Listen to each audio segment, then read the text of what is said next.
Hello students, आप सभी को नमस्कार। It's the BSc part first physics class and we have taken first paper that is mechanics, यांत्रिकी हम लोगों ने शुरू किया है। इससे पहले मेरे 14 लेक्चर आ चुके हैं और ये मेरा 15वां लेक्चर है आपके बीच में। विद्यार्थियों, यूनिट फर्स्ट जो हमने पढ़ी थी that was the frame of references.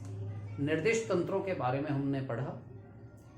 निर्देश तंत्रों के रूप में हमने जो पढ़ा था कि निर्देश तंत्र एक ऐसा तंत्र होता है, एक ऐसा सिस्टम है, निकाय है, जिसके सापेक्ष हम किसी वस्तु की, किसी कण की गति का, उसकी स्थिति का निर्धारण करते हैं। निर्धारण करने के लिए तंत्र किसी भी तरह से हो सकता है, आपका अपना घर भी हो सकता है। उसको आप एक सिस्टम ले लें और उससे आप कॉलेज की दूरी का निर्धारण करें, कॉलेज की स्थिति का निर्धारण करें। आप अपनी छत से खड़े होकर के किसी पक्षी की स्थिति को, पक्षी की गति को निर्धारित करें, तो आपका अपनी स्थिति वो एक निर्देश तंत्र हो सकता है। लेकिन प्राय हम जो निर्देश तंत्र काम में लेते हैं वो कार्तीय पद्धति में 3 अक्षों का एक निकाय ले लेते हैं। इसमें एक अक्ष एक्स अक्ष होता है, दूसरा ये वाई अक्ष और तीसरा जेड अक्ष। ये परस्पर एक दूसरे के लंबवत होते हैं।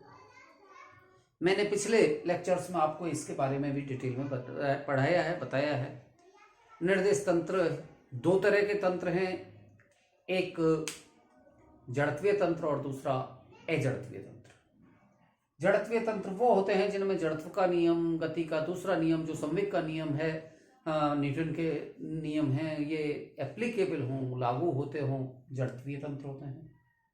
इस तरह के तंत्र 100% एक तो स्थिर तंत्र होंगे या फिर समान वेग से गतिशील तंत्र होंगे। याद रखना, स्थिर तंत्र और समान वेग से गतिशील तंत्र जड़त्वीय तंत्र होते हैं।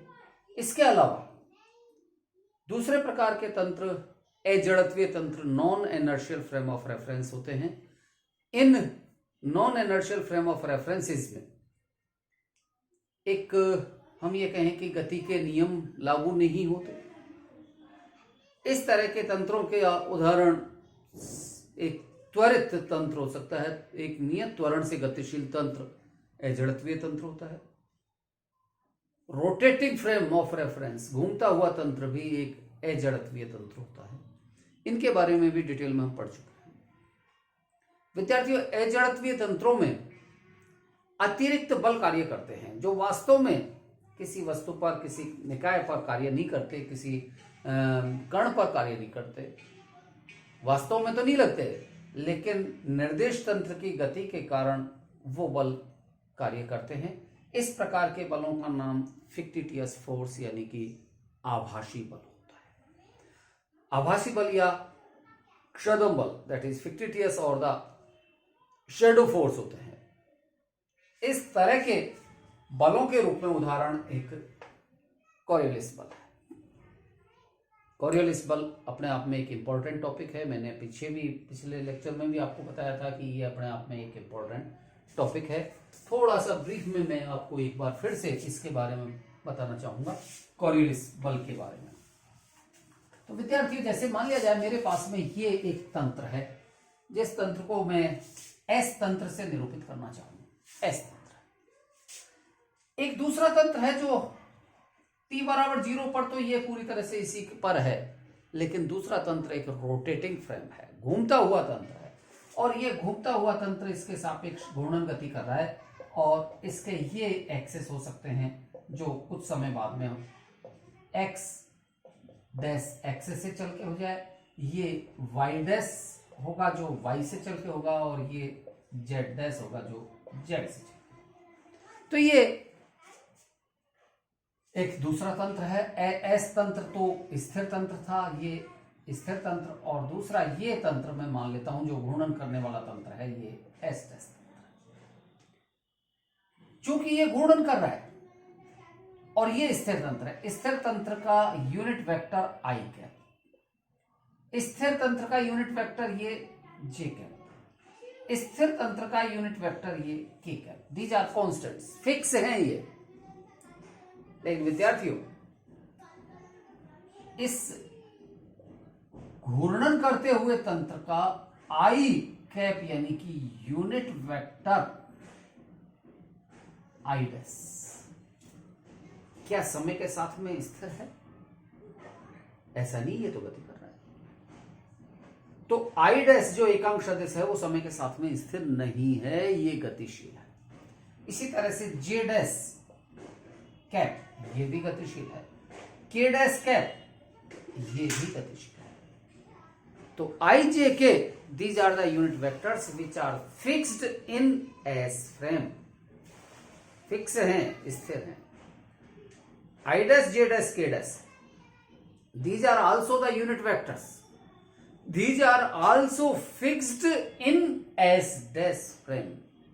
ये S dash तंत्र में तो फिक्स हैं, लेकिन S तंत्र के सापेक्ष अगर मैं बात करता हूं तो ये गति कर रहे होते हैं, ये फिक्स नहीं होते, समय के साथ बदल रहे होते हैं। I dash J dash K dash समय के साथ बदलते हुए एकांक सदिश हैं। अब हम ये मान लें कि इसका कोणीय वेग, घूर्णन करने वाले का कोणीय वेग ओमेगा है। घूर्णन करता हुआ तंत्र पृथ्वी हो सकती है, पृथ्वी अपने अक्ष पर लगातार सतत रूप से घूर्णन कर रही होती है, उसके लिए ओमेगा पृथ्वी का कोणीय वेग होता है और इसकी वैल्यू 7.3 इंटू 10⁻⁵ रेडियन पर सेकेंड होता है। पृथ्वी के लिए इसका मान ओमेगा इज इक्वल टू होता है 7.3 इंटू 10⁻⁵ रेडियन पर सेकेंड। ये वैल्यू पृथ्वी घूर्णन कर रही, तो पृथ्वी भी एक एस डैश तंत्र हो सकता है। तो इस तरह से ये तंत्र घूर्णन गति कर रहा है। अब मैं किसी बिंदु की स्थिति का निर्धारण करता हूं, पी बिंदु की स्थिति। पी बिंदु के निर्देशांक एस तंत्र जो स्थिर तंत्र है उसके सापेक्ष हैं एक्स वाई जेड, और सेम उसी क्षण एस डैश तंत्र में मैं इसी बिंदु के सेम पॉइंट के निर्धारण करता हूं, तो X dash Y dash Z dash, these are the coordinates. ये कोऑर्डिनेट है, एक ही बिंदु है, इस बिंदु के निर्देशांक ये तो एस तंत्र के सापेक्ष और ये एस डैश तंत्र के सापेक्ष है। इसका ये स्थिति सदिश में मान लेता हूं वेक्टर आर। तो वेक्टर आर में भी रिटन एज, आप लोग जानते हैं, X I cap plus Y J cap plus Z K cap. Vector R it is the fix, same है। ये वैल्यू कौन सी है? OP, OP vector. इसी तरह से इस ओपी वेक्टर को, जो एक ये ओपी वेक्टर है फिक्स है, इसको मैं एस डैश तंत्र में देखना चाहूं तो OP vector in S dash frame that is also R, कोई अलग नहीं है, आर ही है। तो ये value X dash I dash cap plus Y dash J dash cap plus Z dash K dash, ये मुझे मिलेगी। पिछले लेक्चर में मैंने इसको पढ़ाया है, आप लोग शायद कंफ्यूज होंगे, इसलिए मैं इसको एक बार फिर से समझा दे रहा हूं। तो ये सेम वेक्टर है ओपी वेक्टर, इसका निरूपण एस तंत्र में X I cap plus Y J cap plus Z K cap. इसी ओपी वेक्टर का निरूपण एस डैश तंत्र में X dash I dash cap plus Y dash J dash cap plus Z dash A dash, ये आया। इसका मतलब मेरे पास में एक equation I vector R is equal to X dash I dash cap plus Y dash J dash cap plus Z dash K dash. ये मैं समीकरण नंबर 1 लिख लेता हूं। ये स्थिति सदिश है। अब मैं इसमें वेग का मान ज्ञात करना चाहूं तो मुझे इसका अवकलन करना पड़ेगा समय के सापेक्ष, means v is equal to D R upon D, ये वेग। और D R upon D T जब हम वेग के लिए इसको डिफ्रेंशिएट करेंगे तो आप देखिए इसमें आर की वैल्यू मैं सब्स्टिट्यूट करता हूं और इसका डिफ्रेंशिएशन करता हूं।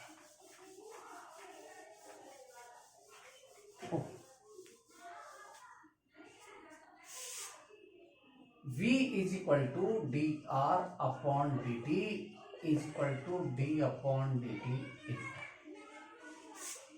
X dash I dash cap plus Y dash J dash cap plus Z dash K dash cap. ये वैल्यू मैंने समीकरण 1 से पुट कर दी और जब मैं इसको सॉल्व करता हूं तो ये मुझे मिलेगा, इसमें X dash Y dash Z dash, इनमें भी परिवर्तन होता है समय के सापेक्ष, और I dash J dash K dash ये भी समय के सापेक्ष बदल रहे हैं। तो डिफरेंशिएशन इसका भी होगा और डिफरेंशिएशन इसका भी होगा, दोनों का होगा। तो u इंटू वी की तरह इसका डिफरेंशिएशन करना पड़ेगा, यानी कि D X upon D T I X dash I dash का प्लस दूसरे टर्म में एक्स डैश को यथावत रखेंगे, D I dash upon D T ये है। इसी तरह से तीसरी term D Y dash upon D T J dash cap plus Y dash into D J dash cap upon D T. इसी तरह से तीसरे term D Z dash upon D T K dash cap plus Z dash यथावत D K dash cap upon T T. अब इसमें मैं पहले तीसरी और पांचवी इनको एक साथ ले लेता हूं, बाकी को एक साथ में। तो ये D X dash upon D T I dash cap plus D Y dash upon D T J dash cap plus D Z dash upon D T K dash cap. एक तो ये तीन पद ये हो गए, और रेस्ट जो हैं ये वाले X dash D I dash upon D T plus Y dash D J dash upon D T plus Z dash D K dash upon D T. ये तीन पद ये अगले इक्वेशन, इसको हम ले लें समीकरण नंबर 2। विद्यार्थी यहां पर एक तो ये डिफरेंशिएशन का हिस्सा है और दूसरा डिफरेंशिएशन का हिस्सा ये है। ये हिस्सा तो डिफरेंशिएशन अपन एक्स डैश तंत्र के सापेक्ष अगर डिफरेंशिएशन करते थे तो वही तरीका जो पिछले सालों में आप करते रहे, किसी भी स्थिर तंत्र के सापेक्ष। लेकिन ये स्थिर नहीं है, गति कर रहा है, इसलिए ये वाला पद है। अगर ये स्थिर होता, एस डैश तंत्र भी स्थिर होता, तो केवल यही होता है, इसमें ये वाली टर्म 0 हो जाती। तो ये स्थिर नहीं है, इसकी वजह से ये है। अब ये हिस्सा है जो इसको अगर स्थिर मान लेते हैं तो एक डिफरेंशिएशन थोड़ा सा अलग हटके मैं लिख देता हूं। ये वैल्यू मैंने कैलकुलेट की है D R upon D T के लिए, तो इसको मैं डैश के रूप में लिख देता हूं। तो D dash R upon D T plus ये टर्म यथावत है आपके X dash D I dash cap upon D T plus Y dash D J dash cap upon D T plus Z dash D K dash cap upon D T. ये तीन term यथावत। तो ये समीकरण में तीसरी समीकरण। तो इस तरह से मैंने ये डिफरेंशिएशन के हिस्से बना दिए। अब इनकी वैल्यूज मुझे चाहिए, ये वे, और ये वैल्यू हम कैलकुलेट करते हैं घूमते हुए निर्देश तंत्रों से। और घूमते हुए निर्देश तंत्रों से विद्यार्थियों आप लोग जानते हैं, हम लोगों ने पिछले क्लासेस में पढ़ा है, सीनियर सेकेंड में पढ़ा है कि कोई भी तंत्र यदि घूर्णन गति करता है जिसका रैखिक वेग, उसमें से किसी कण का रैखिक वेग v, कोणीय वेग ओमेगा, तो दोनों के मध्य सूत्र होता है v is equal to omega cross r, और इस v का मान होता है D R upon D T is equal to omega cross r। ये मान, तो ये वैल्यू अगर मैं यहां आई डैश रखता हूं तो आई डैश का मान आ जाएगा, ये इस तरह से आ जाएगा D upon D T. I dash cap रखता हूं तो ये ओमेगा क्रॉस आई डैश, ये आ जाएगा ओमेगा क्रॉस आई डैश।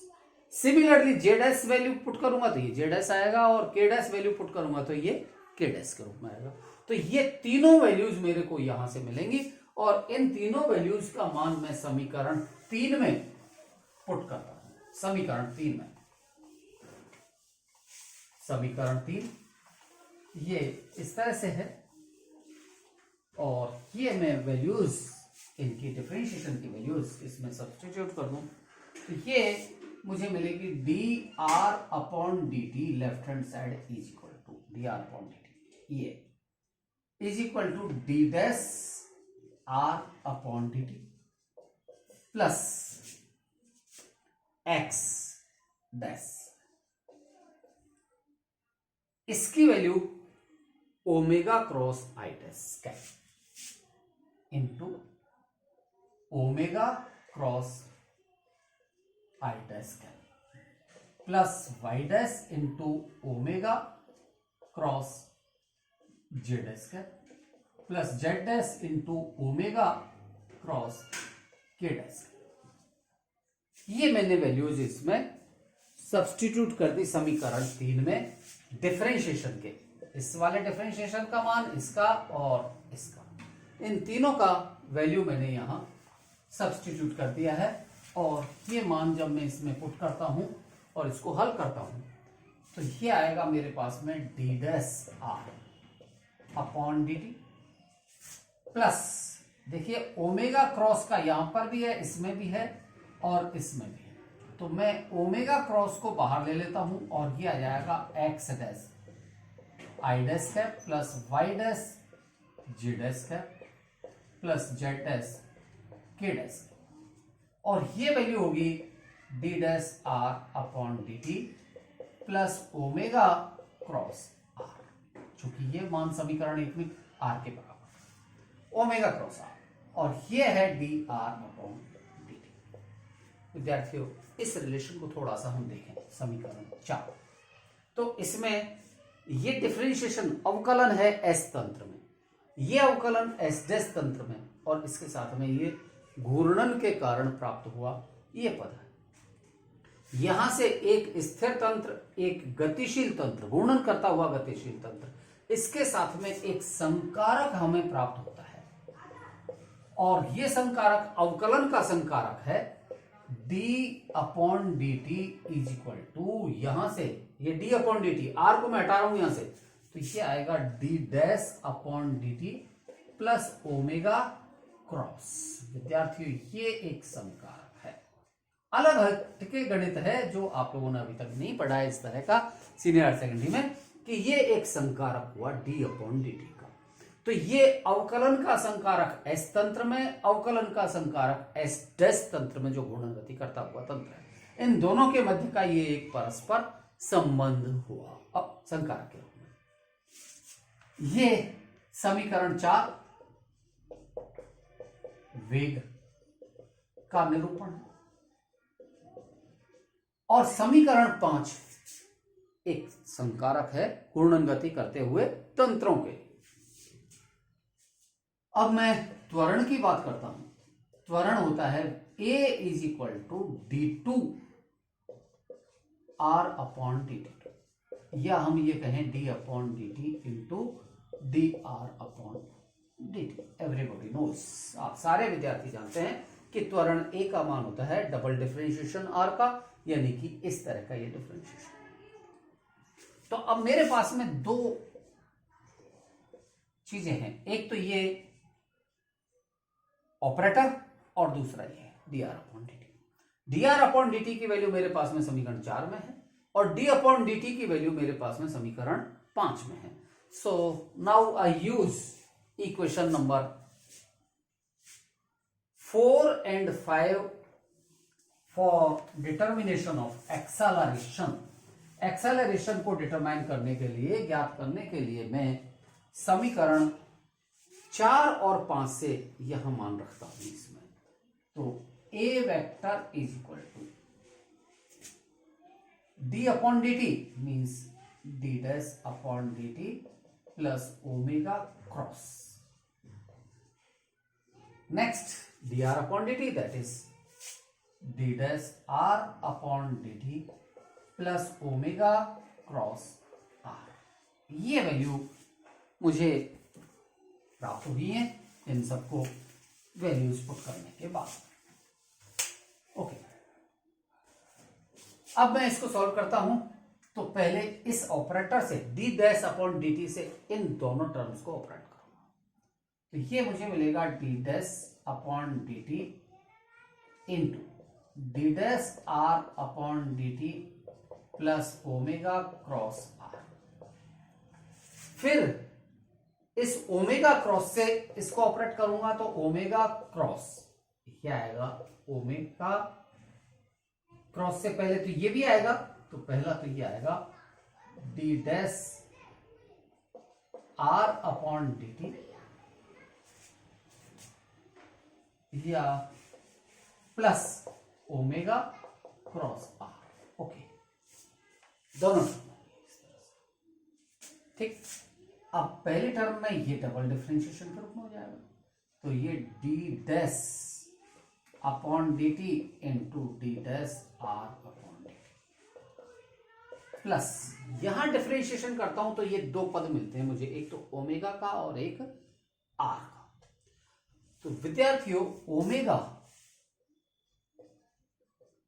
कोणीय वेग है और ये एक नियत कोणीय वेग है, एक कांस्टेंट एंगुलर वेलोसिटी है। इसका differentiation D omega upon D T की मैं बात करूंगा तो ये वैल्यू 0 हो जाएगी। तो यहां मुझे डिफरेंशिएशन ओमेगा की करूंगा पहले डिफरेंशिएशन, तो इसकी वैल्यू तो 0। फिर ओमेगा को यथावत रखूंगा, कांस्टेंट रखूंगा, तो दूसरे टर्म में आर का डिफरेंशिएशन तो बीच में क्रॉस प्रोडक्ट है, cross into D dash R upon D T. इसका डिफरेंशिएशन तो ये बना। यहां से दो पद आएंगे, पहले पद में ये आएगा, इसकी वैल्यू होगी 0। तो ये पहले टर्म का इस रूप में होगा, दूसरे टर्म का प्लस ओमेगा क्रॉस, इसका ऑपरेशन इस पर D dash R upon D T plus तीसरी वाली टर्म है ओमेगा क्रॉस आर। ये वैल्यूज होंगी इसमें भी।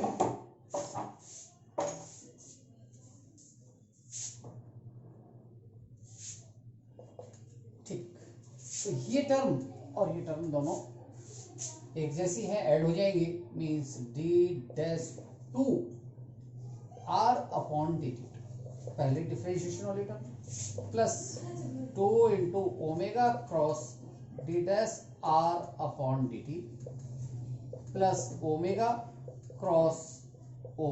Cross R. ये इस टर्म की सॉल्यूशन है।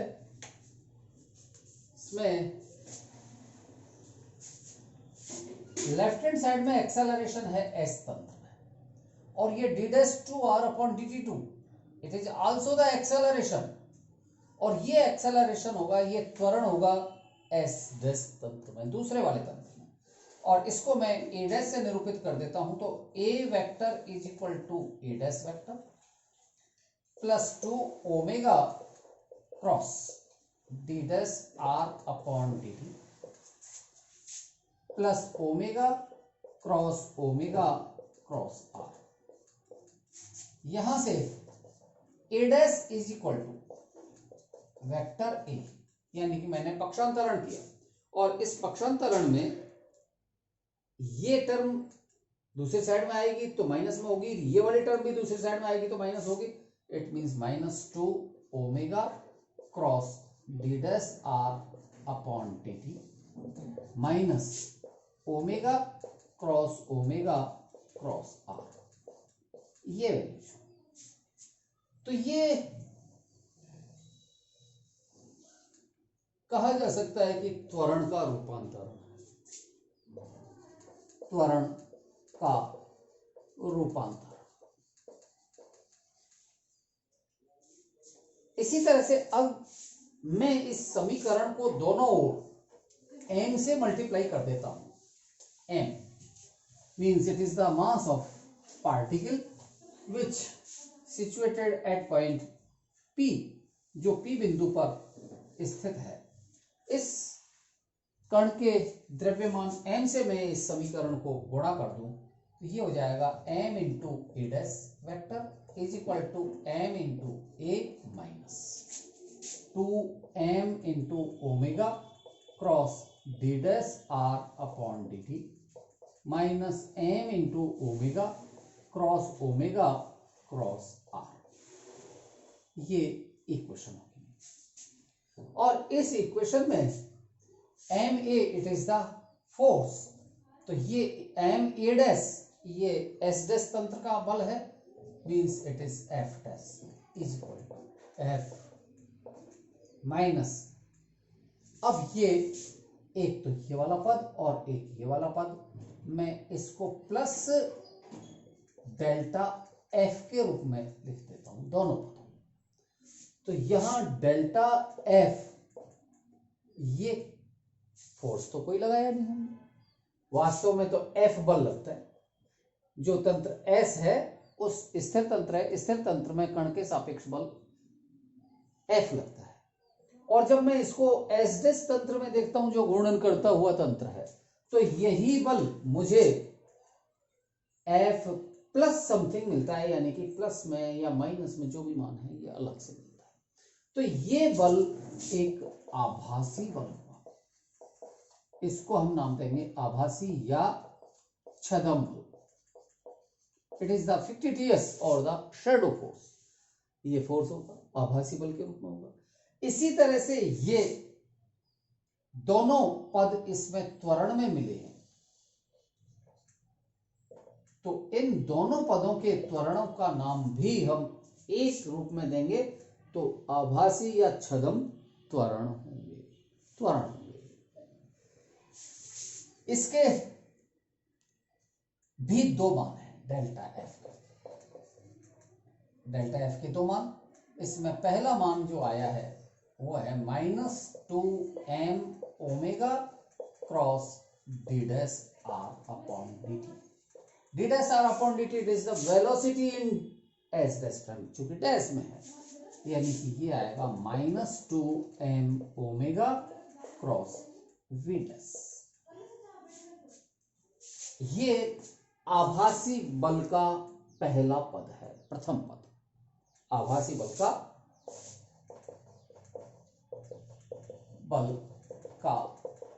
प्रथम पद, और इस पद का नाम होता है कॉरियोलिस फोर्स, इसे कॉरियोलिस बल कहा जाता है। इसी तरह से ये -2 omega into D dash R upon D T, ये वाला पहला पद ये कॉरियोलिस त्वरण होगा। इसके अलावा दूसरा पद, इसका जो दूसरा पद है डेल्टा एफ, दूसरा पद, इसको एफ सी यानी कि एफ कॉरियोलिस इस तरह से निरूपित करेंगे। और इसका दूसरा पद है -m omega into omega cross omega R, yes, ये दूसरा पद है -m omega cross omega cross R. ये अपकेंद्रीय बल कहलाता है। अपकेंद्रीय बल ये दूसरा है पद है, और इसका नाम होता है अपकेंद्रीय बल, centrifugal force. It is centrifugal force, अपकेंद्रीय बल। इसको निरूपित करेंगे हम एफ अपकेंद्रीय बल, सेंट्रीफ्यूगल, ये इस तरह से। तो इसी तरह से इस इक्वेशन में ये वाला पद ये कहलाएगा अपकेंद्रीय त्वरण। तो विद्यार्थियों, जब कोई घूर्णन गति करता हुआ तंत्र होता है, तो घूर्णन गति करते हुए तंत्र में बलों के मान एक समान नहीं होते। इसमें हमें एक अतिरिक्त बल कार्य करता हुआ प्रतीत होता है, और ये अतिरिक्त बल आभासी या छद्म बल होता है। इट इज द फिक्टिटियस और द शैडो फोर्स, और इस फिक्टिटियस और शैडो फोर्स का फर्स्ट पार्ट होता है it is Coriolis force, and another part that is centrifugal force. तो ये दो वैल्यूज होती हैं। इसमें पहला बल की अगर हम बात करते हैं, तो ये प्रथम पद है, ये आभासी बल का पहला पद ये है Coriolis force. It is Coriolis force, Coriolis बल। और इसका मान जो आएगा इसकी वैल्यू होगी -2m omega into V dash into sine theta into N. ये मान क्रॉस प्रोडक्ट में साइन के रूप में आता है। और यहां थीटा कोण जो होगा ये ओमेगा और वी डैश दोनों वेक्टर्स के बीच का कोण है।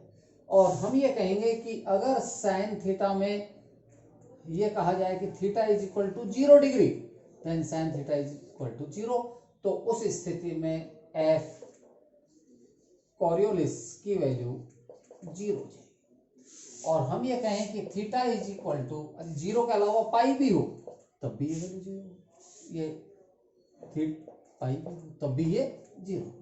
इसी तरह से थीटा इज इक्वल टू पाई/2 हो तो उस स्थिति में sine theta is equal to 1, और ये 1 मान जो होता है ये मैक्सिमम मान होता है।